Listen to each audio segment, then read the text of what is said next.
다 함께 일어나셔서 하나님 말씀 받도록 하겠습니다. 마태복음 5장 33절에서 37절까지의 말씀입니다.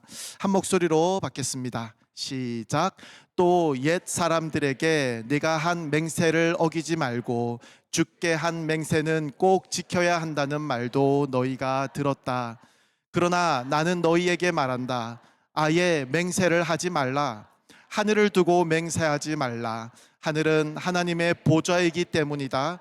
땅을 두고도 하지 말라. 땅은 하나님의 발판이기 때문이다. 또 예루살렘을 향해서도 하지 말라. 예루살렘은 위대한 왕의 도시이기 때문이다. 내 머리를 두고 맹세하지 말라. 너는 머리카락 하나라도 희거나 검게 할 수 없기 때문이다. 너희는 그저 예할 것은 예하고 아니오 할 것은 아니오만 하라. 그 이상의 말은 악한 것에서 비롯된 것이다. 아멘.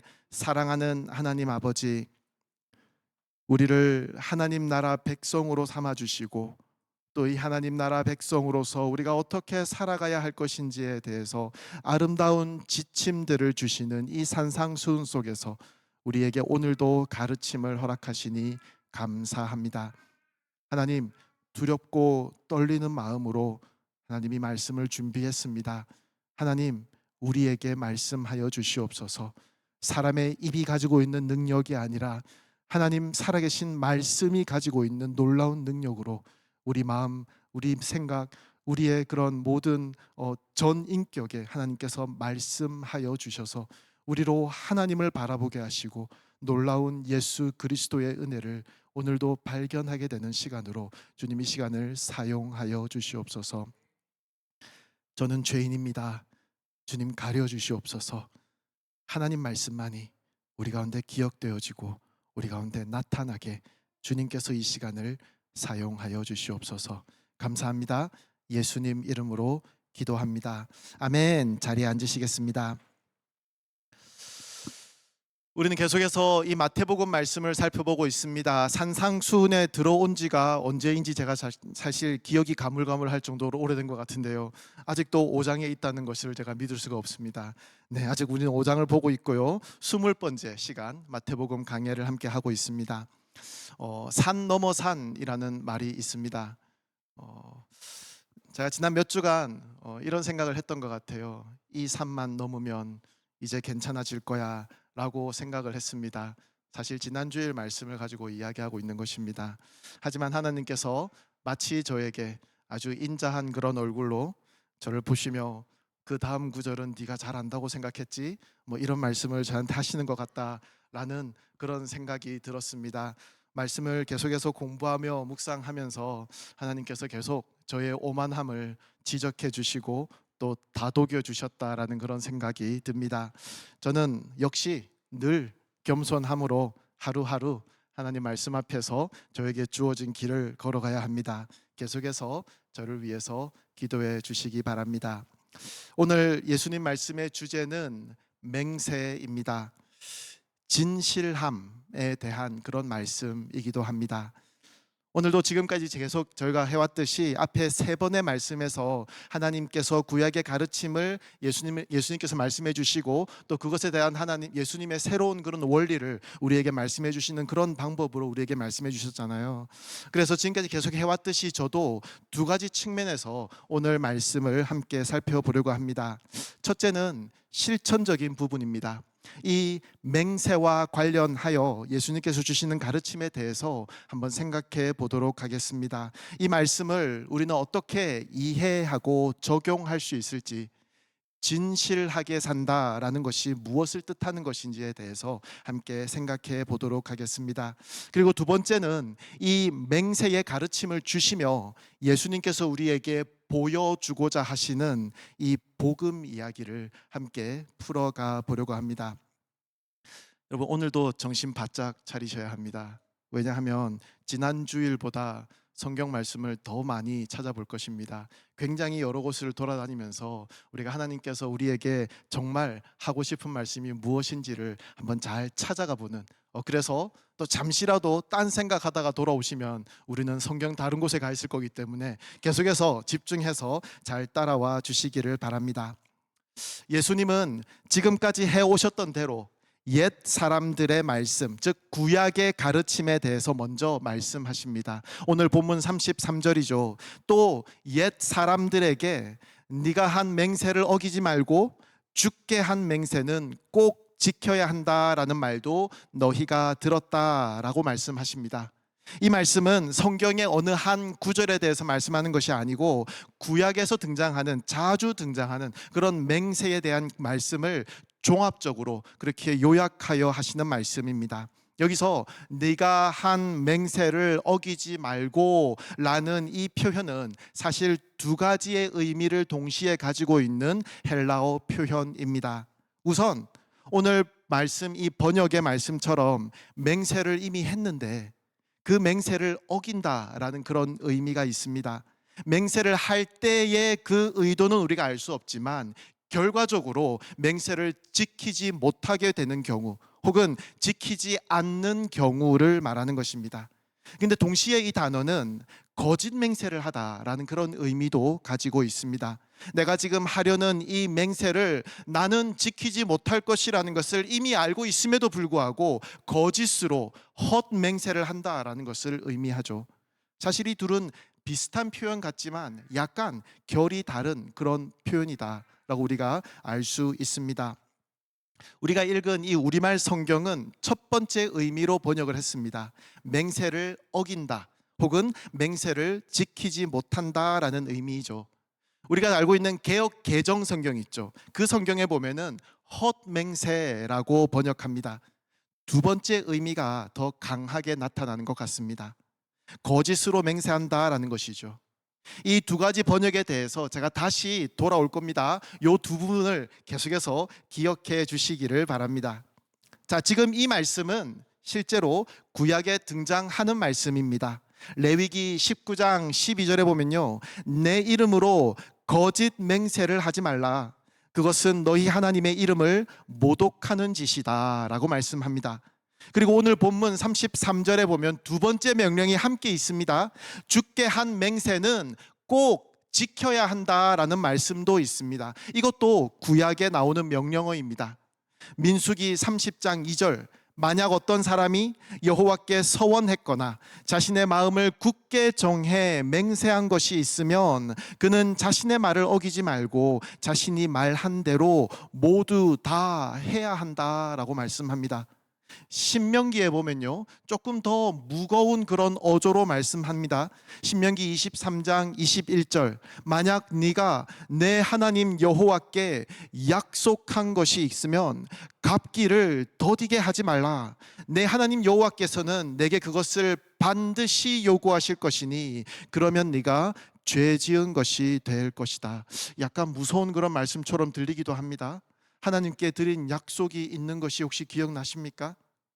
옛날 사람들은 자신의 진실함을 보증하기 위해서 맹세를 하곤 했습니다. 맹세를 할 때에는 나보다 더 소중한 것 혹은 나보다 더 높고 대단한 것을 걸고 맹세를 합니다. 방금 화장실에서 사용한 휴지 조각을 걸고 맹세를 하지는 않을 것입니다. 가치 없는 것이기 때문이겠죠. 그래서 유대인들은 그들에게서 가장 고귀한 것, 바로 하나님의 이름, 바로 하나님 살아계심을 걸고 맹세를 했습니다. 그러니까 지금 자신의 말을 보증하는 증인이 되시도록 하나님을 부르고 있는 것입니다. 그 말이 거짓되거나 혹은 말한 대로 행하지 않는다면 하나님께서 나를 심판하여 주십시오 라고 공개적으로 구하는 것이 맹세였다라는 것입니다. 이렇게 하나님을 걸고 하는 그런 맹세였기 때문에 또 아까 우리가 읽었던 그런 구약의 여러 말씀들을 생각해 봐도 유대 사람들은 맹세를 했다가 지키지 못하는 경우를 하나님 앞에서 엄청난 죄를 저지르는 것이라고 생각했습니다. 하나님 말씀이 그렇게 정하고 있기 때문이죠.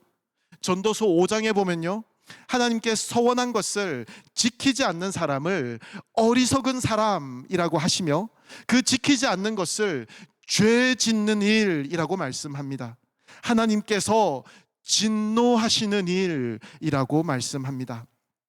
우리가 이런 말씀을 듣고 나면 과거에 우리가 하나님께 서원했던 내용들이 혹 생각나는 분들이 계십니까? 어린 시절 수련회 갔다가 목회자나 선교사로 헌신하는 사람 일어나라 라는 그 설교자의 외침에 나도 모르게 일어났다가 시간이 지나고 나서 후회했던 분이 계신지 모르겠습니다. 그렇게 서원했는데 목사가 되지 않으면 하나님께서 진노하시는 일인가요? 지금 전도서 저 말씀을 보면 약간 그런 것 같습니다. 그죠? 이거 큰일 나신 분들이 이 자리에 몇 분 계신지 모르겠습니다.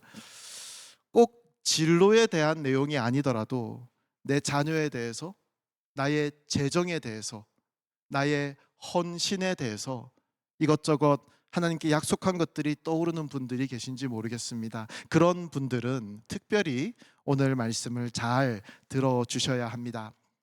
자, 그런데 구약에서는 그렇게 거짓 맹세를 하지 말고, 혹은 맹세를 어기지 말고, 맹세를 했다면 반드시 지켜라 라는 말씀을 하셨는데요, 그 하나님께서 오늘 말씀 34절에서는 아예 맹세를 하지 말라라고 말씀하십니다. 왜 그렇게 말씀하는 걸까요? 자, 여러분, 지난주에 들었던 말씀을 한번 생각해 보시기 바랍니다. 이혼에 대한 말씀이었는데요, 31절이었죠. 아내와 이혼하는 사람은 이혼 증서를 주어야 한다라는 말씀이 있었습니다. 여러분, 이 말이 이혼을 장려하는 말인가요? 아니면 사람의 악함 때문에 이혼을 허용하는 경우에 대한 말씀이었나요? 후자라고 제가 말씀드렸죠. 이와 같은 의미로 오늘 말씀도 이해해야 한다는 것입니다. 맹세는 하나님께서 우리의 죄 때문에, 우리의 거짓됨 때문에, 그래서 서로를 믿지 못하는 그런 사회, 나 스스로도 신뢰하지 못하는 그런 상태, 즉 진실됨을 찾을 수 없는 세상이기 때문에 허용하신 것이지 결코 장려하신 것은 아니라는 사실을 기억하기를 원합니다. 워낙 거짓말을 하는 사람들이 많다 보니 맹세를 허락하셨고, 그 맹세를 반드시 지켜라 라고 하나님께서는 말씀하셨다라는 것이죠. 그러면 여기서 맹세에 대한 하나님의 의도는 무엇일까요? 맹세와 관련한 말씀을 이스라엘에게 주신 목적은 진노가 아닙니다. 죄 짓게 해서 벌 받게 하려는 것도 아닙니다. 이 맹세가 나에게 올무가 되어서 너 맹세하기만 해봐, 이제 안 지키면 내가 너 가만히 안 둘 거야, 이런 진노하시는 하나님 때문에 이제는 내가 전혀 기뻐하지 않는 내용의 서원을 하나님 앞에서 지키기 위해서 애를 쓰면서 하나님을 원망하게 하는 것이 목적이 아니라는 것입니다. 맹세에 대한 율법을 주신 하나님의 원래 의도는 우리의 진실함이라는 것입니다. 옳은 말을 하고 거짓된 말과 행동을 하지 말라는 것이죠. 그런데 바리새파 사람들과 율법학자들은 이 하나님의 이 의도를 곡해하였습니다. 잘못 해석했다라는 것이죠. 자기들이 원하는 대로 하나님의 말씀을 해석하기 시작했습니다. 오늘 33절 설명에서 그들이 가장 주목하여 보고 싶었던 단어는 죽게 한 맹세라는 표현이었습니다. 앞에 우리가 언급했던 여러 구약의 구절들 여러분 생각해 보시면 하나님의 이름으로 죽게 한 맹세, 하나님께 한 서원이라는 그런 말씀들이 등장합니다. 그래서 이들은 이 세상에서 맹세라고 하는 것은 꼭 필요한 것인데, 하나님의 이름을 모독하지 않기 위해서는 하나님만 언급하지 않는 그런 맹세는 해도 괜찮고, 그런 것들은 어겨도 어쩔 수 없는 것이야 라고 생각했다라는 것입니다. 그래서 오늘 본문 34절부터 보면요, 그들은 하나님 대신에 하늘을 걸고 맹세합니다. 땅을 걸고 맹세합니다. 예루살렘을 걸고 맹세합니다. 자기 머리를 걸고 맹세합니다. 그렇게 맹세하면서 하나님의 이름은 내가 직접 거론하지 않았기 때문에 굳이 지킬 필요도 없는 것이라고 생각했다라는 것이죠. 그들의 입맛에 맞게 그들이 원하는 대로 그렇게 맹세를 이용하고 있었던 그들이었다라는 말씀입니다. 이런 식으로 맹세를 편법적으로 사용한 사람들에 대해서 예수님께서는 마태복음 23장에서 신랄하게 비판하시는 장면이 있습니다. 이거는 화면에 없어요. 너무 길어서 제가 짧게 설명해 드리겠습니다. 너희에게 화가 있을 것이다 라고 말씀합니다. 왜냐하면 그들은 말하기를 성전을 두고 맹세한 것은 지키지 않아도 되지만 성전에 있는 금을 두고 맹세한 것은 반드시 지켜야 한다라고 말했다는 것이에요. 제단을 두고 맹세한 것은 굳이 지키지 않아도 되지만 제단에 있는 그 제물을 두고 맹세한 것은 꼭 지켜야 한다라고 말했다는 것입니다. 어떤 기준을 가지고 그런 구분들을 주었는지는 알 수 없지만 하나님 말씀을 자기들 마음대로 그렇게 해석하고 자기들 마음대로 적용하고 있었던 그 바리새파 사람들과 율법 학자들의 모습을 적나라하게 보여주는 장면이라고 생각합니다.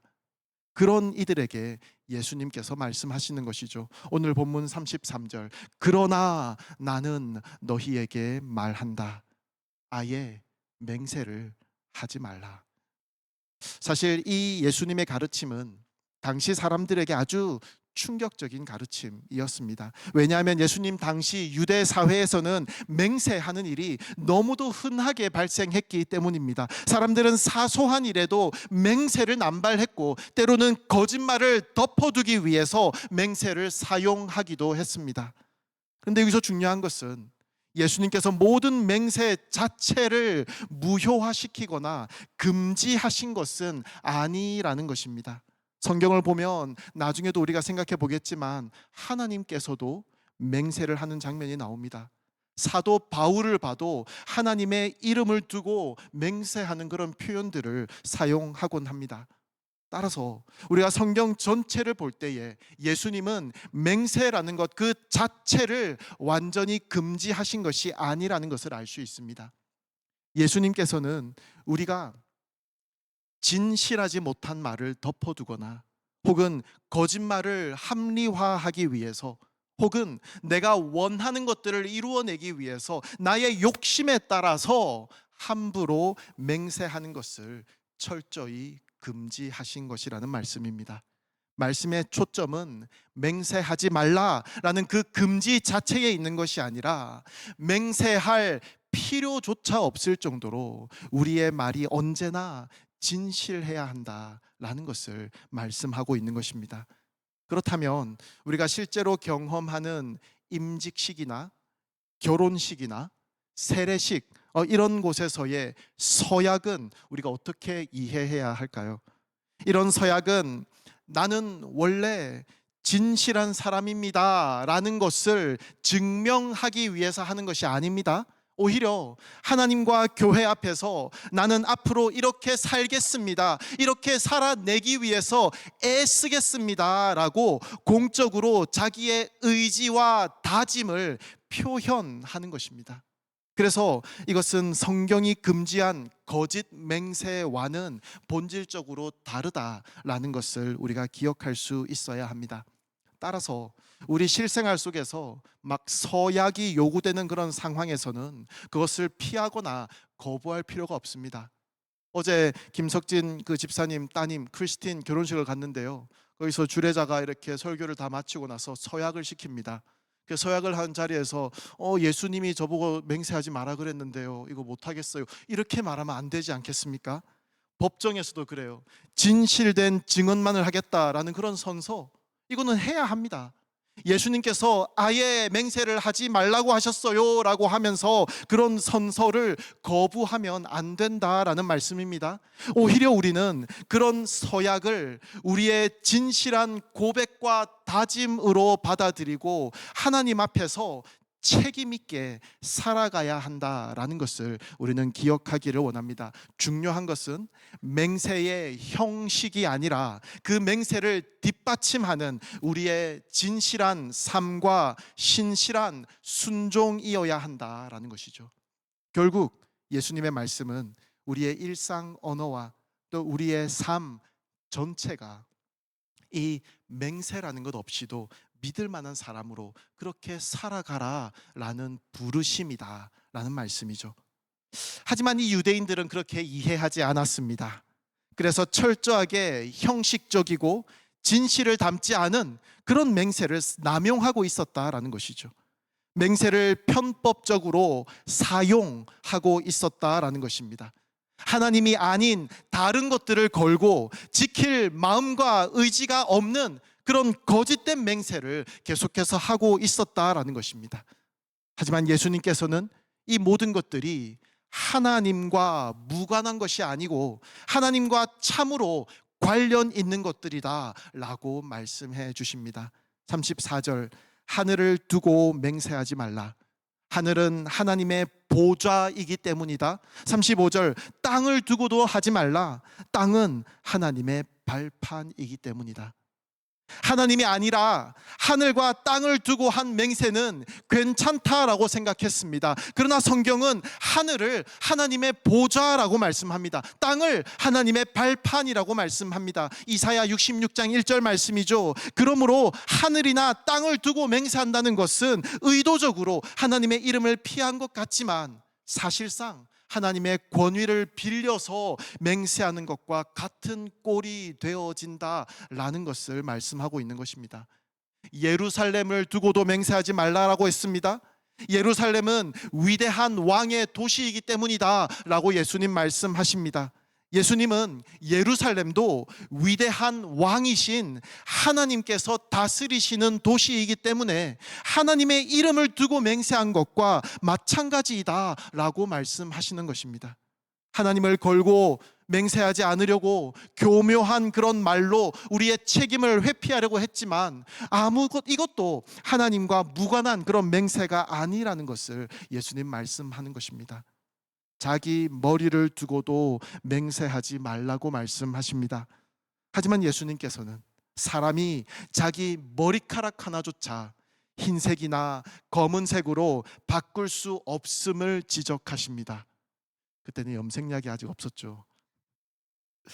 우리의 생명과 우리의 몸까지도 다 하나님의 주권 아래 있기 때문입니다. 그래서 자기 머리를 두고 맹세한다는 것도 사실상 하나님을 피해서 나만을 근거로 삼을 수 없다라는 것을 예수님께서는 보여주시는 것입니다. 자, 이런 말씀들을 통해서 예수님은 우리에게 무엇을 말씀하십니까? 하나님을 피해서 할 수 있는 맹세는 없다라는 것입니다. 맹세의 형식만을 바꾼다고 해서, 맹세에 동원하는 그런 이름들만을 바꾼다고 해서 내가 한 말에 대해서 나에게 주어지는 하나님 앞에서의 책임이 없어지는 것이 아니라는 것입니다. 결국 우리의 말이 맹세로 꾸며지지 않고도 진실하고 신뢰할 만한 것이어야 한다라는 것을 예수님께서는 가르쳐 주고 계신 것입니다. 하나님과 무관한 것은 없습니다. 우리의 모든 말과 우리의 모든 행동은 사실 하나님께서 증인이 되십니다. 우리가 말하는 그 모든 말 속에 하나님께서는 함께 계셨습니다. 우리가 하는 모든 행동들 자리에 하나님께서는 함께 계셨다라는 것이죠. 그래서 우리는 항상 이 코람데오, 하나님 앞에서 말하고 행동해야 한다라는 것을 늘 기억하며 진실하게 살아야 한다라는 것입니다. 사랑하는 여러분, 하나님 앞에서 진실하시기 바랍니다.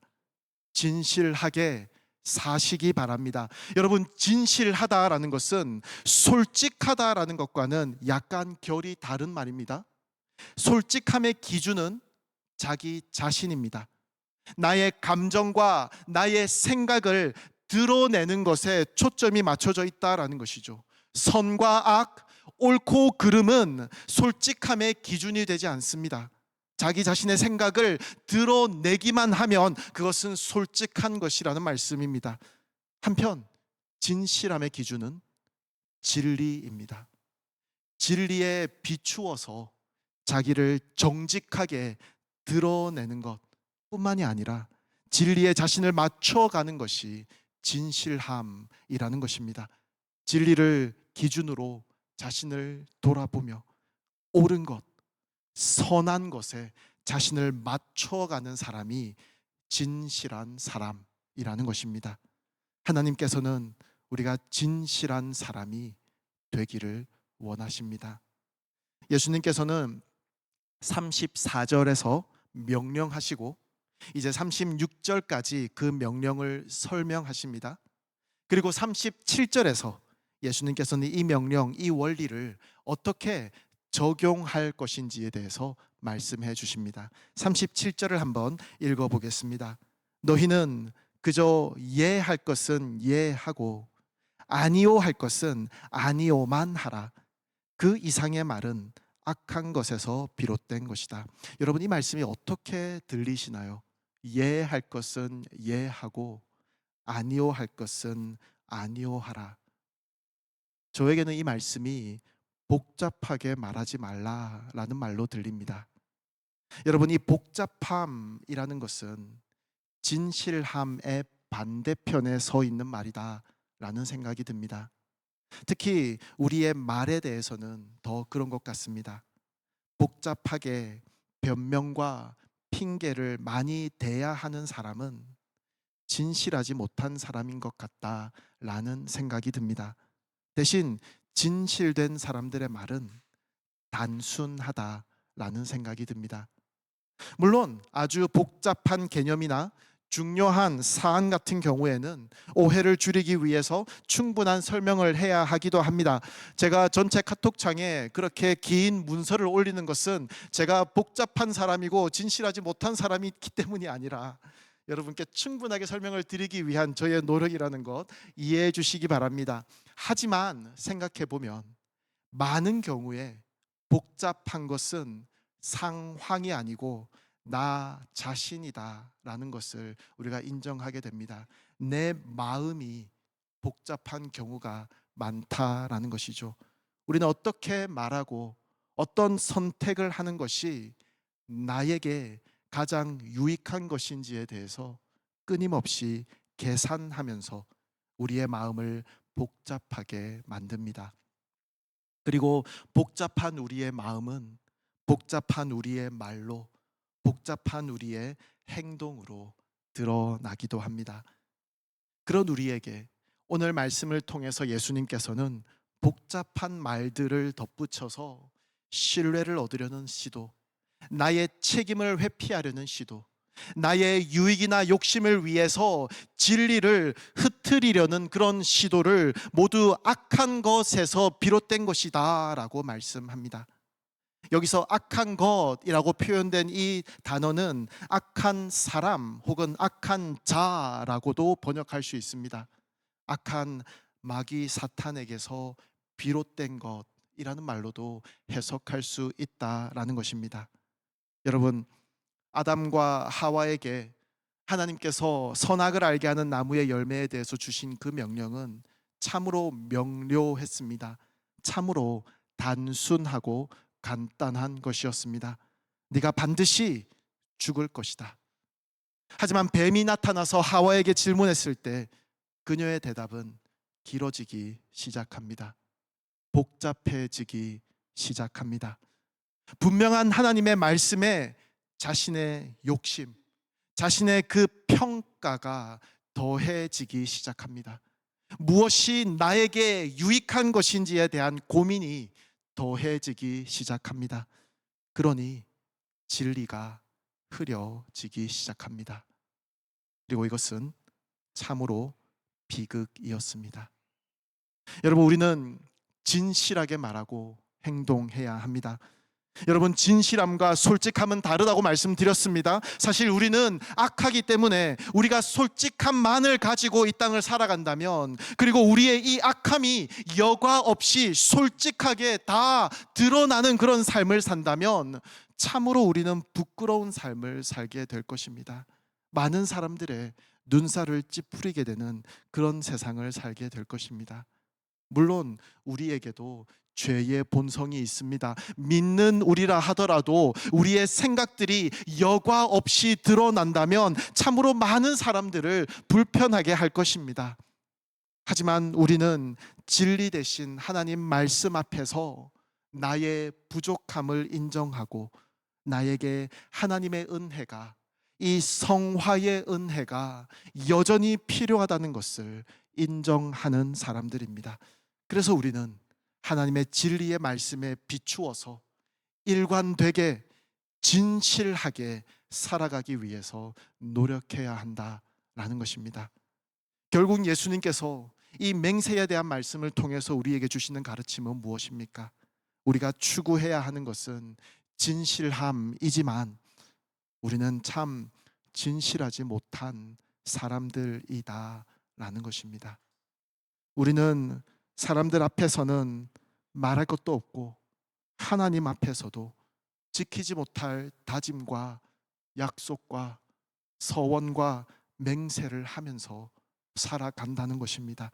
우리는 온전한 맹세를 할 수 있는 사람들이 아니라는 것입니다. 우리의 맹세는 바리새인들과 율법학자들의 경우처럼 우리의 욕심을 반영하고 우리의 죄성을 드러내는 것에 불과하다라는 것입니다. 제가 앞에서 33절의 이 표현이 두 가지의 번역이 가능하다라는 말씀을 드렸습니다. 사실 생각해 보면 이 두 가지 번역이 다 우리에게 적용됩니다. 우리는 우리가 한 맹세를 어길 수밖에 없는 사람들입니다. 한치 앞을 알지 못하는 우리가 어떻게 앞으로의 일에 대해서 맹세라는 것을 감히 할 수 있겠습니까? 우리가 마음을 다해서 나의 이 맹세를 지키려는 다짐을 가지고 있다 하더라도 연약한 우리는 그 어떠한 맹세도 온전하게 지켜낼 수 있는 능력이 없다라는 것입니다. 결국 우리는 온전한 맹세를 지킬 능력이 없는 연약한 존재라는 것입니다. 때로는 진실하고자 다짐하지만 우리의 죄성과 우리의 이 한계 때문에 지켜내지 못할 때가 너무나 많다라는 것입니다. 그러므로 인간의 맹세는 언제나 불완전하며 우리의 의지와 성실함 이런 것들만으로는 하나님 앞에 신실할 수가 없다라는 것입니다. 그러면 여러분 질문하겠습니다. 과연 온전한 맹세를 할 수 있는 존재가 있을까요? 네, 있습니다. 바로 하나님이십니다. 하나님만이 온전한 맹세를 할 수 있고 하나님만이 온전히 그 맹세를 이루어낼 수 있는 분이십니다. 그런데 여러분, 하나님은 맹세 같은 것을 할 필요가 없는 분이십니다. 그럼에도 불구하고 놀라운 것은 하나님께서는 우리 인류를 대상으로 맹세하셨다는 것입니다. 전혀 그러실 필요가 없음에도 불구하고 맹세하시고 그 맹세에 하나님 스스로를 묶으셨다라는 것입니다. 창세기 22장 말씀입니다. 이삭을 바치려고 했던 그 아브라함에게 하나님께서 말씀하십니다. 여호와의 말씀이다. 내가 나를 두고 맹세한다. 네가 이렇게 내 아들 곧 내 외아들을 아끼지 않았으니 내가 반드시 내게 복을 주고 반드시 내 자손을 하늘의 별처럼 바닷가의 모래처럼 많아지게 하겠다. 내 자손이 원수들의 성문을 차지할 것이다. 내가 내 말에 순종했으므로 내 자손을 통해 이 땅의 모든 민족들이 복을 받을 것이다. 여러분, 하나님은 다른 것을 두고 맹세할 수 없습니다. 하나님보다 더 높은 것이 없기 때문입니다. 하나님께서는 사실 맹세 자체를 하실 필요가 없으신 분입니다. 그런데도 굳이 아브라함을 선택하시고 굳이 그에게 약속을 주시고, 창세기 12장에서부터 시작하죠. 그리고 굳이 그에게 믿음을 주시고, 로마서 4장 말씀입니다. 그 믿음을 아브라함의 의로움으로 삼으셨다라는 것입니다. 원래 아브라함은 하나님의 약속을 온전히 신뢰하지도 못했던 사람입니다. 아내를 2번이나 거짓말로 팔아먹은 그런 사람이었습니다. 그런 아브라함을 하나님께서는 이삭을 바치는 그런 믿음의 자리로까지 하나님께서 이끌어 주신 것입니다. 그리고 그 믿음을 보시고, 하나님께서 심어주신 그 믿음인데, 그 믿음을 보시고 하나님께서는 맹세하고 있습니다. 내가 내 말에 순종했으므로 내 자손을 통해 이 땅의 모든 민족들이 복을 받을 것이다. 여러분, 여기서 내 자손은 복수가 아닙니다. 단수입니다. 한 명을 말하는 것입니다. 누구를 말하는 것이죠? 예수님을 말하는 것입니다. 갈라디아서 3장 16절이죠. 오직 한 사람을 가리켜 네 자손에게 라고 하셨는데, 이는 곧 그리스도이십니다. 하나님 스스로 맹세하시고 그 맹세를 스스로 예수님을 통해서 이루어 나가시는 모습을 우리에게 보이고 계신 것입니다. 창세기 26장, 이제는 이삭입니다.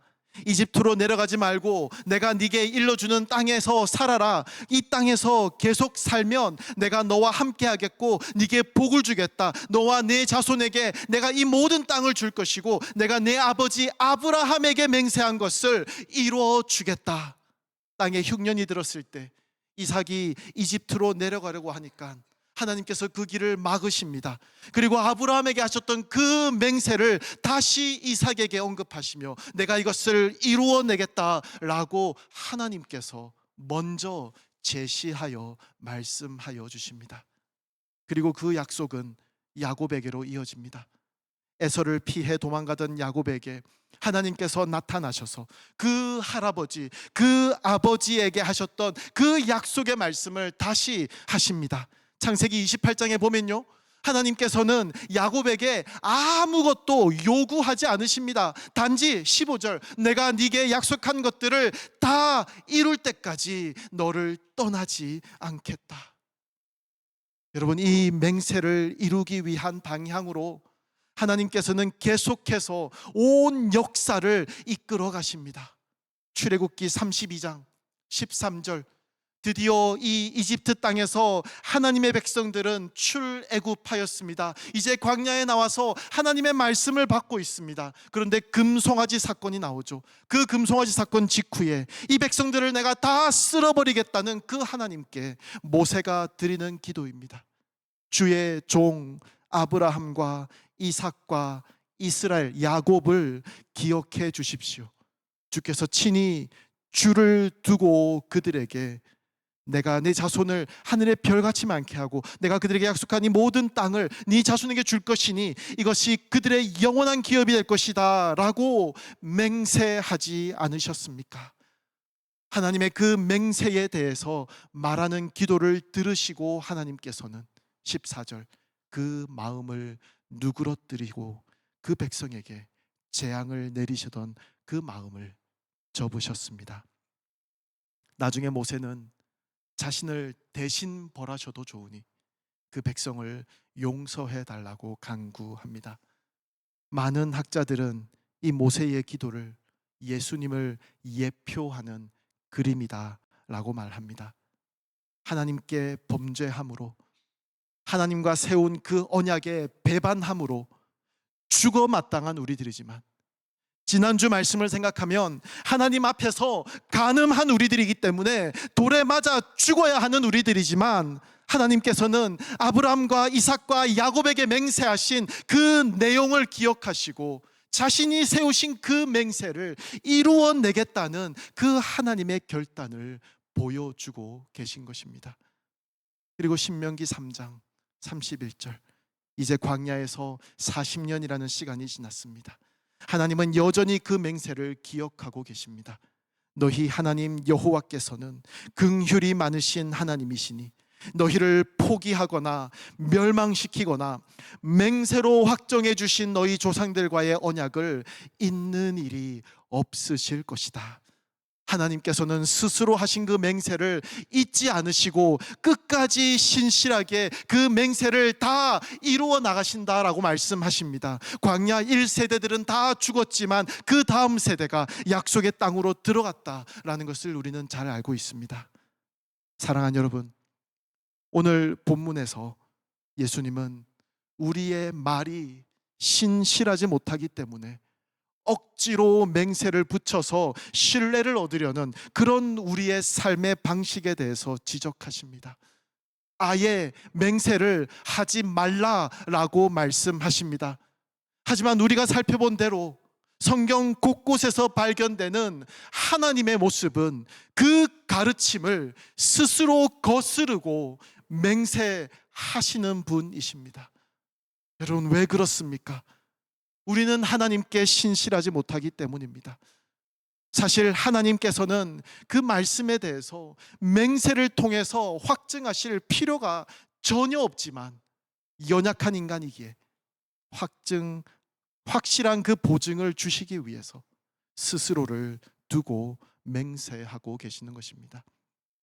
히브리서 6장 13절 14절, 하나님께서 아브라함에게 약속하실 때 맹세를 위해 그분보다 더 큰 분이 계시지 않았기에 자신을 걸고 맹세해 말씀하셨습니다. 내가 반드시 내게 복을 주고 또한 너를 번성하게 할 것이다. 하나님은 하나님 자신을 걸고 아브라함에게 맹세하셨습니다. 그리고 그 맹세가 아브라함의 자손에게, 예수님에게 영원히 이루어질 것임을 굳게 확증하셨습니다. 여러분, 아브라함에게는 그 어떠한 맹세도 요구하지 않으셨습니다. 창세기 15장에 보면요, 그 쪼개놓은 동물들을 하나님께서 홀로 불 가운데로 지나가시며 다 태워버리셨습니다. 아브라함은 그 생명을 걸고 하나님께 언약할 그런 기회조차 주지 않으셨다라는 것입니다. 하나님은 아브라함과 우리가 그 약속 앞에 신실하지 못할 것이라는 그 사실도 이미 알고 계셨다라는 것입니다. 그래서 하나님 홀로 자신을 걸고 우리를 위해 맹세하시는 것입니다. 이어지는 히브리서 6장 17, 18절, 하나님께서는 약속의 상속자들에게 자신의 뜻이 불변함을 명확히 보여주시려고 맹세로 보증하셨습니다. 이는 하나님께서는 거짓말을 하실 수 없는 이 두 가지 불변의 사실로 인해 앞에 있는 소망을 굳게 잡으려고 피해가는 우리가 힘있는 위로를 얻게 하시기 위함입니다.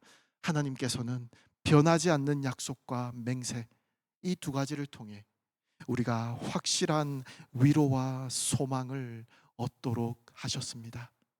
그렇다면 그 약속은 어디에서 성취되었습니까? 바로 예수 그리스도 안에서 성취되었습니다. 고린도후서 1장 20절, 하나님의 약속은 그리스도 안에서 얼마든지 이해가 됩니다. 그러므로 우리는 그를 통해 아멘으로 하나님께 영광을 돌립니다. 하나님께서 아브라함에게 하신 약속, 모세에게 하신 약속, 그리고 우리에게 주신 모든 언약의 약속이 예수님 안에서 성취되었다는 것입니다. 예수님은 하나님의 그 자체입니다. 우리가 하나님께 아멘으로 화답할 수 있는 이유는 예수 그리스도께서 하나님의 모든 약속을 그의 죽음으로 이루셨기 때문입니다. 또한 히브리서 7장 20절 21절은 예수님이 우리의 대제사장이 되신 것도 맹세로 보증되었음을 말씀합니다. 예수께서는 맹세 없이 제사장이 되신 것이 아닙니다. 레위 계통의 사람들은 맹세 없이 제사장이 됐습니다. 무슨 말씀이죠? 그들은 그냥 레위인으로 태어났기 때문에 맹세 없이 계속해서 제사장 직분을 감당했다라는 것입니다. 그러나 그는, 예수님께서는 자기에게 말씀하신 분의 하나님의 맹세로 제사장이 되셨습니다. 주께서 맹세하셨으니 그분은 마음을 바꾸지 않으실 것이다. 너는 영원한 제사장이다. 하나님은 그 아들을 영원한 제사장으로 세우실 때 맹세로 확정하셨습니다. 그 맹세대로 대제사장 되신 예수 그리스도께서는 그의 죽음으로 우리를 위한 대속의 제사를 하나님께 드렸던 것입니다. 그러므로 우리의 구원은 결코 흔들릴 수 없습니다. 왜냐하면 인간의 맹세가 아니라, 우리의 다짐이 아니라 하나님의 맹세에 기초하기 때문입니다. 결국 우리의 소망은 우리의 신실함에 있지 않습니다. 우리는 예라고도 말하지만 쉽게 아니오로 돌아서 버리는 존재입니다. 그래서 예수님은 우리에게 거짓된 맹세를 버리고 단순히 예는 예로, 아니오는 아니오로 말하라고 말씀하는 것입니다. 그러나 우리가 진실하고 단순하게 살 수 있는 그 근거는 우리 스스로의 결심이 아니라 하나님의 변치 않는 맹세입니다. 하나님께서 예수 그리스도 안에서 예라고 하셨고, 예수님께서는 그 피로 언약을 확증하셨기 때문에 우리는 이제 흔들리지 않는 소망을 붙잡고 살아갈 수 있는 것입니다. 한 절만 더 보겠습니다. 히브리서 6장 19절. 우리가 가진 이 소망은 안전하고 확실한 영혼의 닷과 같아서 휘장 안으로 들어가게 합니다. 여러분, 닻을 내린 배는 파도와 바람에 흔들리기는 합니다. 하지만 그 닻이 내려져 있기 때문에 멀리 떠내려가지는 않습니다. 예수 그리스도께서 그 피로 확증하신 우리를 향한 그 맹세는 완전하고 확실합니다. 하나님께서는 결코 이 언약을 잊지 않으시고 결국에는 이루어 내실 것입니다.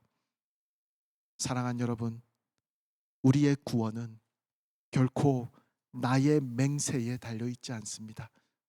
하나님 앞에 우리가 설 수 있는 것은 나의 다짐과 나의 서약과 나의 서원이나 맹세 때문이 아닙니다. 우리의 서약과 결심은 항상 흔들립니다. 그리고 하나님은 이미 이 사실을 알고 계십니다. 여러분, 하나님께 서원한 것을 지키지 못했습니까? 하나님께서 원하시는 것은 우리가 그 죄책감에 빠져서 하나님의 그 진노하심을 생각하면서 괴로워하는 것이 아니라 다만 하나님 앞에서 우리의 현실을, 우리의 이 연약함을 다 내려놓고 그럼에도 신실하신 하나님을 붙잡는 것입니다. 우리는 실패하지만, 사실 그것은 당연한 것이지만 하나님의 맹세는 흔들리지 않습니다. 다만 우리는 신실하신 하나님 앞에서 진실하게 살아가고자 애쓰는 것입니다. 함께 찬양했으면 좋겠는데요, 이 찬양은 하나님께서 신실하시다는 그 고백을 계속해서 노래합니다. 약속에 신실하신 하나님, 우리에게 하신 그 맹세를 목숨 바쳐 지키시는 신실하신 하나님을 노래합니다. 우리는 진실하지 못하지만 하나님과의 약속에서, 사람들과의 약속에서 신실하지 못하지만 하나님께서는 신실하십니다. 우리가 어떤 형편에 있든지, 우리가 어떤 삶을 살아가고 있든지 한순간도 변함없이 신실하게 우리에게 주셨던 그 약속을 기억하시고 이루시는 하나님이심을 우리가 함께 고백하기를 원합니다. 주님 보좌 앞에 나아가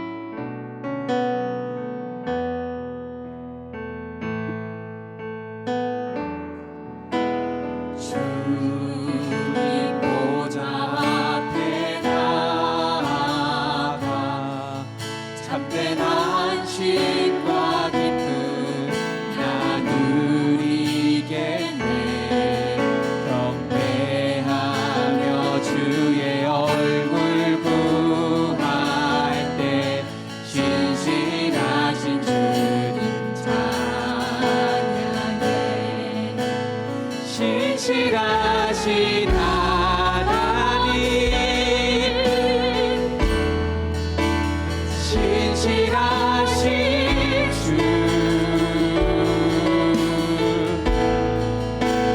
나의 주 하나님은 신실하신 주님. 기도 들으시는 하나님,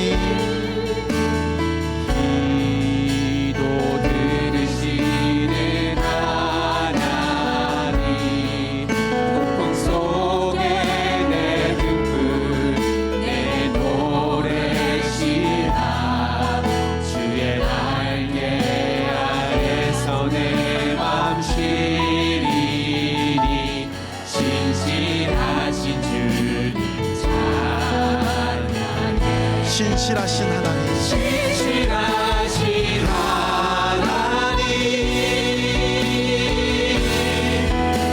신실하신 주,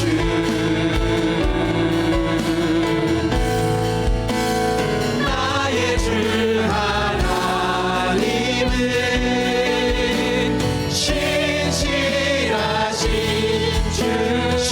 신실하신 하나님, 신실하신 하나님, 신실하신 주,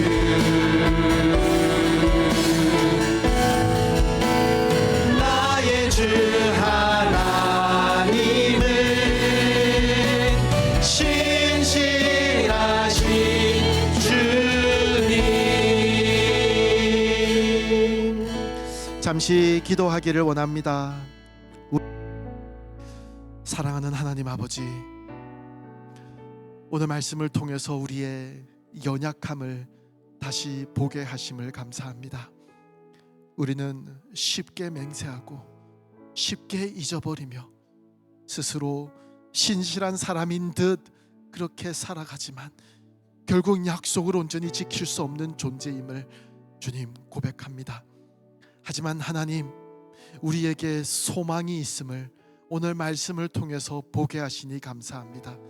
변치 않는 맹세로 우리를 붙드시는 신실하신 하나님, 그 맹세를 예수 그리스도 안에서 완전히 이루어 주신 하나님께서 우리를 하나님 백성으로 불러주시고 하나님 자녀 삼아 주시니 감사합니다.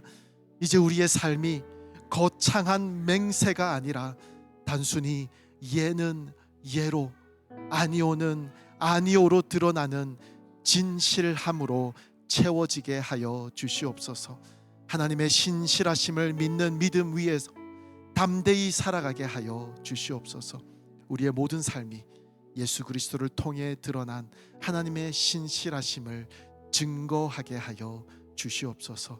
우리는 다만 하나님 앞에서 신실하게 살아가기 위해서, 진실하게 살아가기 위해서 애쓸 때에 하나님의 아름다우심이 이 세상에 보여지는 역사가 우리를 통하여 주님 일어나는 것을 보게 하여 주시옵소서. 감사합니다. 예수님 이름으로 기도합니다. 아멘.